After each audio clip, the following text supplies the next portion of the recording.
하나님 말씀 잠언 6장 20절에서 35절입니다. 내 아들아, 내 아비의 명령을 지키며 내 어미의 법을 떠나지 말고 그것을 항상 네 마음에 새기며 네 목에 매라. 그것이 너의 다닐 때에 너를 인도하며 너의 잘 때에 너를 보호하며 너희 깰 때에 너로 더불어 말하리니 대저 명령은 등불이요 법은 빛이요 훈계의 책망은 곧 생명의 길이라. 이것이 너를 지키어 악한 계집에게 이방 계집의 혀로 호리는 말에 빠지지 않게 하리라.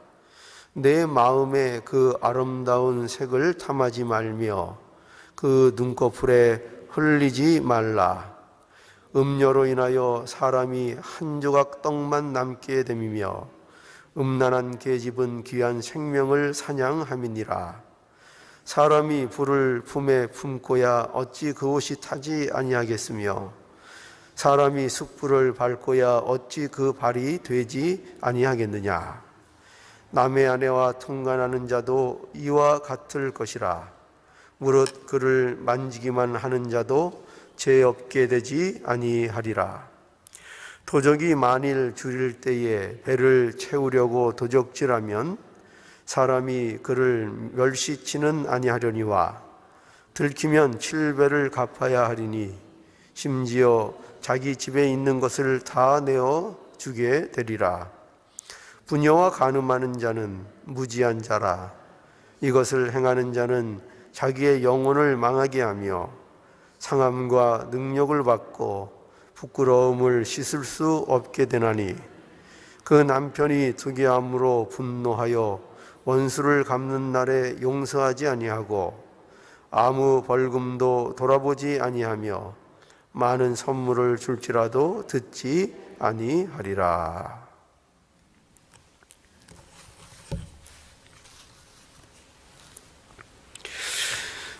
오늘 이 본문 속에도 음녀에 대한 그 내용이 또 등장을 합니다. 이 음녀의 그 이야기가 이 잠언에 보면은 계속 그 반복해서 이 등장을 하는 것을 보게 됩니다. 그래서 그 잠언 그 2장 16절에도 보면은 지혜가 또 너를 음녀에게서 말로 호리는 이방 계집에게서 구원하리니 이런 그 음녀가 등장을 하고 또 이 보면 5장 3절에도 대저 음녀의 입술은 꿀을 떨어뜨리며 그 입은 기름보다 미끄러우나 나중은 쑥같이 쓰고 두 날 가진 칼같이 날카로우며 또 이 음녀에 대한 경계의 말씀이 등장을 합니다. 이렇게 이 잠언의 말씀에 보면 계속적으로 이제 음녀에 대해서 강조를 하고 그 유혹에 넘어가지 말 것을 이제 교훈하는 이런 내용이 계속 반복을 하고 있습니다. 그러니까 왜 이렇게 음녀가 계속 등장하느냐 하면 이 음녀가 가진 그 특징, 그러니까 굉장히 이 음녀의 유혹이 치명적이고 또 이것을 이 남자가 잘 유혹을 뿌리치지 못하는 그런 이제 굉장히 그 치명적인 어떤 유혹이 되기 때문이죠. 그래서 이것이 무엇을 우리에게 알려주려고 하는 건가 하면은 결국 죄에 대한 경계를 우리에게 주려고 하는 겁니다. 죄. 그러니까 우리가 많은 범죄가 있지만 그 많은 죄 중에 이 그 성적인 타락, 또 이 불륜, 간음 이런 문제들이 그 죄의 치명적인 어떤 영향력, 그 유혹, 죄가 가지고 있는 인간에게 미치는 어떤 영향력 이런 것들을 그 표현하고 알게 하는 데 있어서 이 음녀, 이 성적 타락 이것이 굉장히 그 적합한 그 내용이기 때문에 그렇습니다. 그러니까 우리가 그 보통 부모가 자녀를 키울 때, 특별히 여기 아들로 이렇게 그 자녀를 표현하고 있는데, 그 부모가 아들을 키울 때에 가장 그 중요하게 교훈하는 내용이 뭐냐? 그 아들이 앞으로 실족하지 않고 그 아들이 가정을 잘 꾸리고 그리고 그 가정을 통해서 자녀를 잘 부양하고 아내를 잘 부양하고 하는 이런 일들에 있어서 실족하지 않기 위해서는, 이 일에 실패하지 않기 위해서는, 또 이것이 왜 이 가정 문제가 중요한가 하면은 하나님께서 세운 이 가정의 어떤 질서, 이런 것이 또 하나님이 세우신 어떤 공동체를 유지하고 그 공동체가 복되게 하는 데 있어서 이 가정이라는 것이 굉장히 중요한 역할을 하고 있기 때문에, 그렇기 때문에 특별히 이 음녀의 문제, 이 성적인 타락의 문제, 이것이 계속 그 부모가 그 자녀에게 경계하는 그런 형식으로서 이 음녀에 대한 경계를 계속하고 있는 것입니다. 그래서 인간의 이게 있어서 이것이 그만큼 이 죄의 문제가, 이 왕성한 남자가 음녀의 유혹을 뿌리치기 힘든 것처럼, 그것처럼 이 신자의 삶에 있어서도 또 인간에게 있어서도 이 죄라는 문제가 굉장히 그 본성적으로 끌리는 문제고, 이 죄의 영향력에서 자유로운 것이 굉장히 힘든 일이라는 것을 우리에게 교훈하고 있는 것입니다. 그래서 여러분 우리가 오해하고 있는 게 뭐냐 하면은요, 뭘 오해 잘하는가 하면은 우리는 우리가 죄를 짓는 문제에 있어서 우리는 우리 자신의 문제를 돌아보기보다는 굉장히 남의 탓을 하기가 쉽다는 것입니다. 그리고 왜 죄를 졌느냐 하면은 꼭 이제 이런 핑계나 이런 오해를 여러분들이 가질 수 있어요. 뭐냐면, 내가 죄를 짓는 것은 나는 안 그러려 그러는데, 나는 좀 괜찮은데 자꾸 마귀가 꼬여서, 자꾸 여기 이제 그 남자의 입장에서는 자꾸 음녀가 나를 꼬드겨서, 나를 유혹해서, 그래서 내가 죄를 짓는다, 이렇게 쉽게 생각할 수 있지만, 그러나 물론 그 유혹이 있어서 그러한 죄를 범하게 되는 일이 있지만, 그러나 문제는 뭐냐? 성경이 지적하는 문제는 뭐냐면은 그 자신의 마음의 문제에 있다는 것입니다. 그러니까 내가 죄를 짓는 것은 어떤 마귀, 무슨 유혹, 불륜녀, 음녀가 나를 유혹하고 하는 문제 이전에, 그것이 나는 그럴 마음이 없는데 마귀가 유혹해서, 나는 그럴 마음이 없는데 음녀가 나를 유혹해서 그런 죄를 결국 짓게 되는 것이 아니라, 문제는 뭐냐면은 내게 그럴 마음이 있기 때문에 그 죄를 짓는다는 것입니다. 그래서 이건 마음의 문제. 그러니까 우리가 죄의 문제에 있어서 우리가 심각하게 생각해야 될 게 뭐냐 하면, 그 죄의 유혹에 대하여 우리가 끌리는 마음을 가지고 있다는 게 문제라는 것입니다.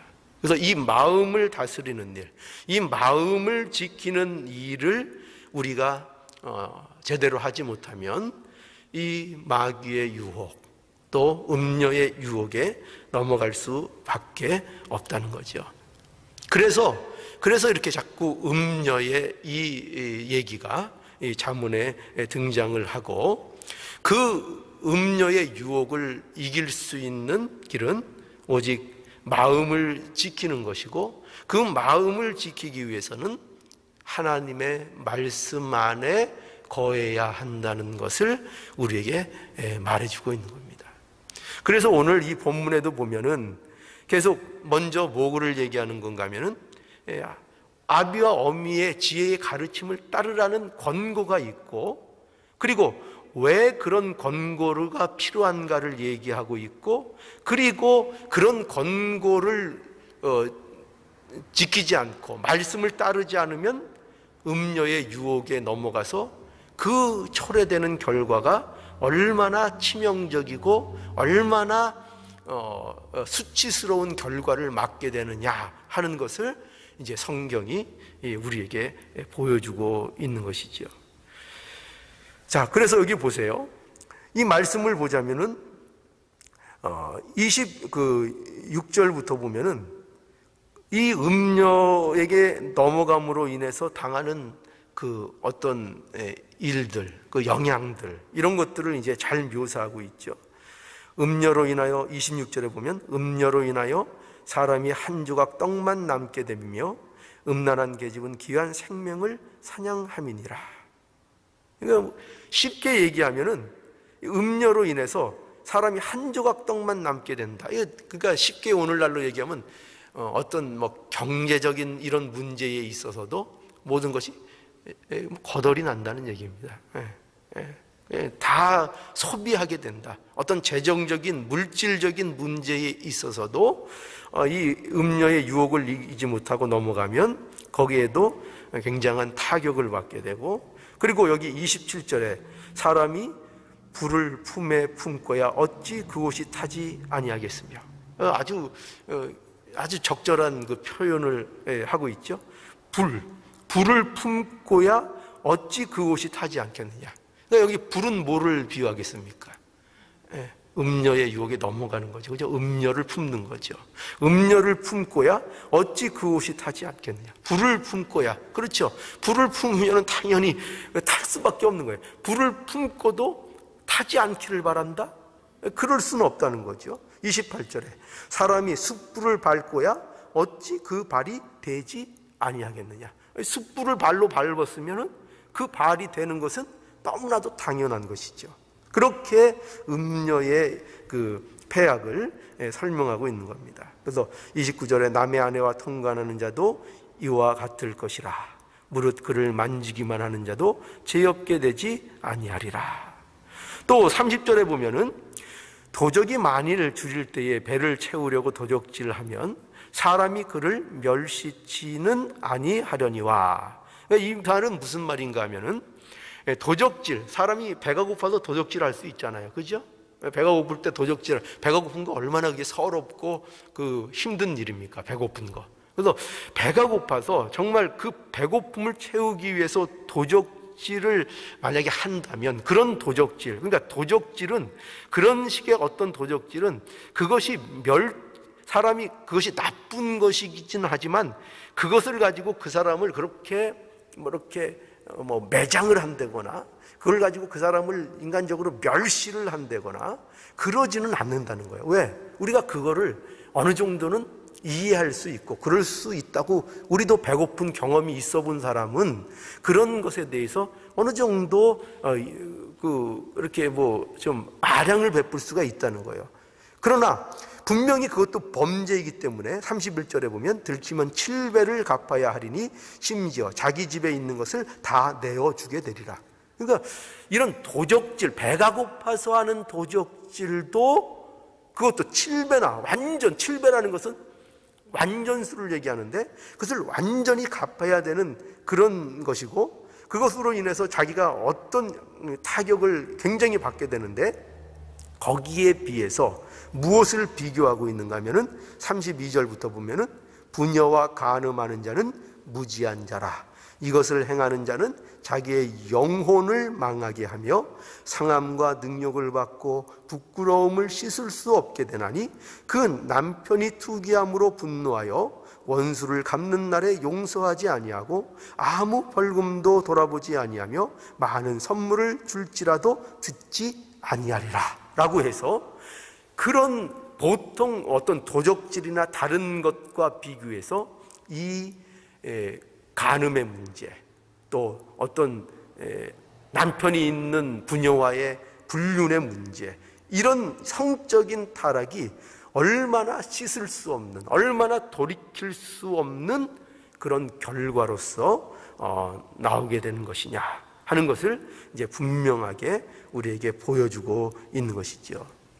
그래서 이것이 다 무엇을 강조하는 거라고요? 이 성적 범죄가 죄가 가진 인간에게 미치는 영향력, 그리고 그 죄로 인하여 인간들이 당하게 되는, 초래되는 비참한 결과들, 이런 것들을 이 음녀와의 관계를 통해서 초래되는 일들로 이제 설명하고 있는 거예요.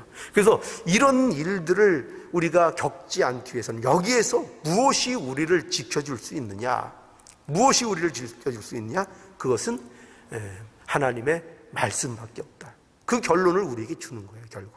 그래서 보세요, 20절에 보세요. 20절 처음에 어떻게 이 말씀이 시작되는가? 늘 강조하듯이 내 아들아 내 아비의 명령을 지키며 내 어미의 법을 떠나지 말고 그것을 항상 내 마음에 새기며 내 목에 매라 라는 것으로 이 교훈을 시작하는 것을 보게 되죠. 그러니까 아비와 어미의 지혜의 가르침을 따르라는 권고가 주어지고 있는 거죠.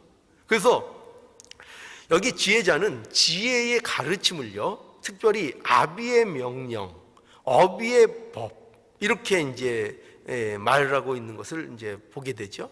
그러니까 이것은 무엇을 염두한 것인가 하면은, 이 하나님의 말씀은, 하나님이 우리에게 주시는 말씀은 어떤 식으로 우리에게 주는 말씀인가 하면은, 그것이 마치 부모가, 아비가, 어미가 그 사랑하는 아들에게 가르침을 주는, 말씀을 주고 그들을 지키게 하고 그들이 살 수 있는 어떤 교훈으로서 그 아들을 귀하게 여기고 그 아들을 위해서 말씀하는 것처럼 하나님께서 우리에게 주시는 말씀이다 이거죠. 그러니까 이것은 부모가 자녀에게 주는 귀한 말씀, 그 자녀의 복됨을 위해서 주는 그런 말씀인 것처럼 하나님께서 우리에게 이 지혜의 말씀을 주는데, 그 말씀을 잘 너희가 따르고 기억하고 그것을 항상 잊지 말고 살아야 된다라고 말씀하고 있는 거죠. 그래서 어느 정도로 그 말씀을 사모하고 따라야 되는가 하면은 21절에 있는 바와 같이 그것은 항상 내 마음에 새기고, 그러니까 마음에 새길 것, 그렇죠? 마음에 새긴다는 건 뭐죠? 새긴다는 것은 잊지 않는 것을 얘기하는 거죠. 그것을 새겨야 되는 것이고, 그리고 그 말씀을, 그 진리의 가르침을 내 목에 매라는 거죠. 여러분, 목에 매고 다닐 때 어쩔 때 목에 매고 다닙니까? 목에 매고 다니죠. 우리 이제 공항 같은 데 가면은 이제 할머니들이 이제 이렇게 안 잊어먹기 위해서 이렇게 목에다 이렇게 칙 해가지고 걸고 다니죠. 그죠? 그리고 우리가 여권이나 이런 잊어버리면 안 되는 것들, 귀중한 것들, 몸에 꼭 지니고 있어야 되는 것들, 그런 것들은 조그만 가방에 따로 하든지 어디 이렇게 잘해서 이렇게 항상 이렇게 앞주름으로 해서 이렇게 메고 다니죠. 여행 다닐 때 그런 경험들이 있죠. 그러니까 목에 매는 거죠. 왜 그걸 그렇게 맵니까? 그것을 잊어버리지 않기 위해서. 그것이 소중한 거니까. 그러니까 그만큼 이 지혜의 가르침, 하나님의 말씀에 대해서 우리가 항상 그것을 소중히 여기고 마음에 새기고 그것을 항상 기억하고 그 말씀을 가지고 살아야 한다는 것을 우리에게 얘기하고 있는 것입니다. 그러면 왜 그렇게 해야 된다고요? 자, 22절에 그것이 너의 다닐 때에 너를 인도할 것이고 너의 잘 때에 너를 보호할 것이고 너의 깰 때에 너로 더불어 말하리라. 뭐가 그렇게 한다고요? 뭐가 우리 다니는 때에 우리를 그 길에서 인도해주고, 무엇이 우리를 잘 때에 보호해주고, 또 무엇이 우리가 깰 때에도 더불어 나와 교제하고 말하는 그 역할을 무엇이 한다고요? 하나님의 말씀이요.